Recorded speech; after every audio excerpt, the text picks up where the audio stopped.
Jamnyali Moussibe, bonjour mes frères, bonjour mes sœurs, bienvenue à cette troisième leçon de notre série de cours sur l'alphabet Adlam et la langue Pulaar. Mais avant d'entamer cette nouvelle leçon, nous allons un peu parler, comme vous le voyez déjà sur l'écran, des langues de l'ONU. Savez-vous qu'à l'ONU, il y a six langues officielles qui sont l'arabe, l'anglais, le chinois, l'espagnol, le français et le russe. Peut-être que vous l'avez déjà remarqué, il n'y a absolument aucune langue africaine, aucune, à moins que vous ne considériez l'arabe comme étant une langue africaine. Mais en réalité, nous savons tous que l'arabe n'est pas vraiment une langue africaine, car elle est arrivée en Afrique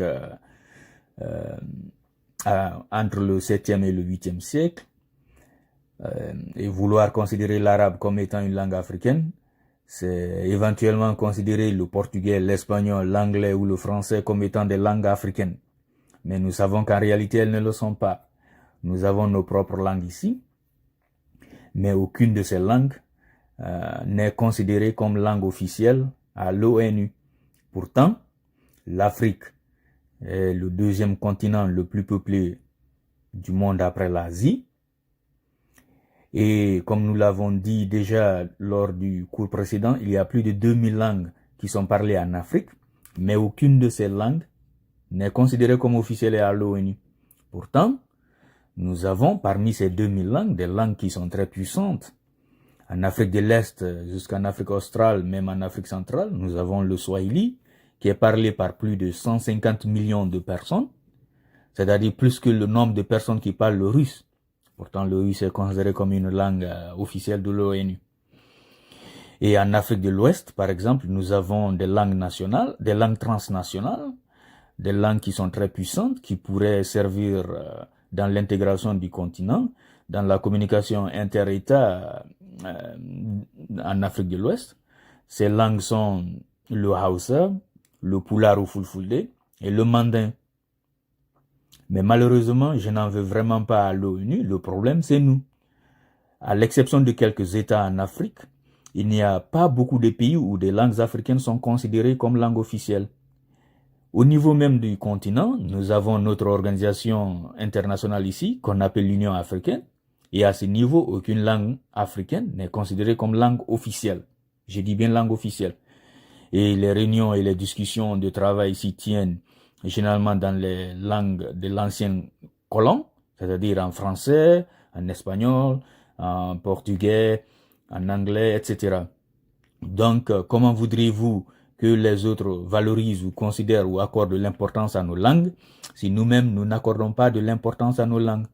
Regardez par exemple en Côte d'Ivoire, à partir du collège, je crois, un élève a le choix d'apprendre, en plus du français, une autre langue étrangère. Donc, généralement, au collège, c'est l'anglais. Et à partir du lycée, ils ajoutent, je crois, l'allemand et l'espagnol. Aucune langue africaine. Quel est l'intérêt pour le jeune africain qui a déjà commencé à apprendre l'anglais, d'apprendre en plus de cela l'espagnol ou l'allemand, au détriment des langues africaines? On aurait pu au moins donner l'option ou le choix aux élèves de choisir une langue africaine aussi, en plus de ces langues étrangères. Mais malheureusement, tel n'est pas le cas. Et pourtant, ces langues peuvent servir de facteurs d'unité, de rassemblement et créer des affinités entre les peuples d'Afrique. Vous remarquerez que, par exemple, toutes les populations des anciennes colonies françaises d'Afrique généralement soutiennent la France dans les compétitions internationales. Et pourquoi? C'est parce que nous parlons la même langue, nous apprenons la même langue que la France. Donc cela a créé cette affinité. Quand vous apprenez la langue de quelqu'un, il y a déjà une certaine affinité et c'est pourquoi ces États investissent des milliards chaque année pour la promotion de leur langue. Et déjà la Chine est en train de faire la même chose. Elle a installé des centres d'apprentissage du chinois dans beaucoup de pays africains. et même du monde, parce qu'ils savent, les Chinois savent autant que les Européens, l'importance de la langue. La langue est un outil très puissant et c'est seulement nous les Africains qui n'arrivons pas ou qui n'avons pas appris à s'en servir. Et nous sommes confrontés à beaucoup de difficultés en Afrique et nos langues auraient pu servir à résoudre certains de ces problèmes.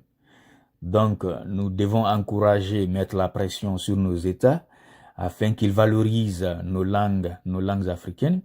Et comme je l'ai dit, dans les pays où des langues africaines sont considérées comme langue officielle, c'est en plus de la langue du colon.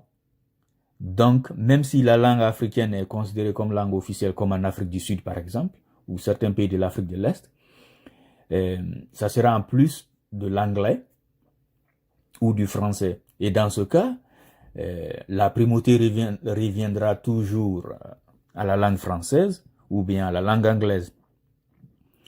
Donc, c'est à nous de valoriser nos langues avant que les autres ne les valorisent. Avec ça, nous allons entamer la leçon numéro 3. Et comme nous l'avions dit auparavant, l'alphabet Adlam comprend 28 lettres, dont 5 voyelles et 23 consonnes. Les voyelles sont A, E, I, O, U.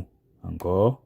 A, E, I, O, U.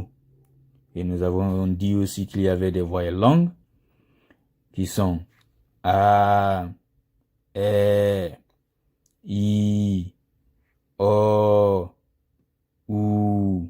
Encore.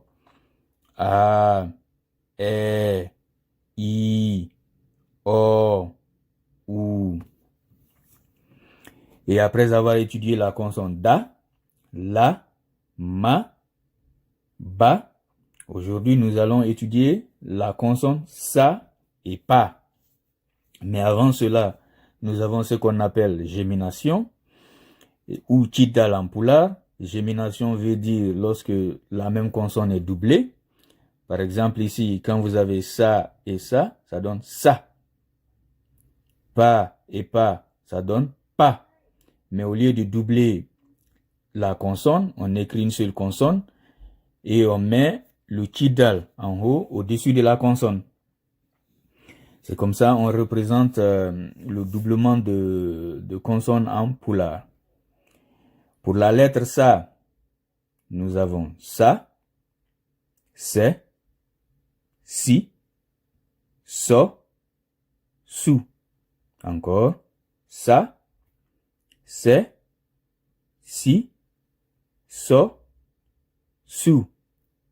Pour la lettre Pa, nous avons Pa, Pe, Pi, Po, Pu. Encore. Pa, Pe, Pi, Po, Pu.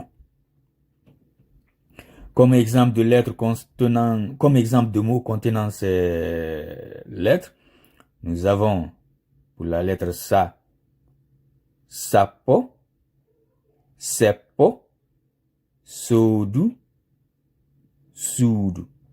Encore. Sapo, Seppo, Sodu, Sudu. Pour la lettre Pa, nous avons Palla, Pelle, Pemol, Puli. Encore. Palla, Pelle, Pemol, Puli. Pour la signification de ces mots, Sapo veut dire 10, le nombre 10. Seppo veut dire marche. Sodu veut dire achète. C'est le verbe sodugol à l'impératif présent. Sodu. Sudu veut dire maison. Palla veut dire lézard ou marguya. Pelle veut dire montagne. Le singulier c'est fello, le pluriel pelle. Pémol veut dire une pente raide. Pouli veut dire albinos. C'est aussi le nom des premiers peuples habitants du Fouta Jalon qui sont arrivés au Fouta entre le 9e et le 10e siècle. Et c'était tout pour la leçon numéro 3.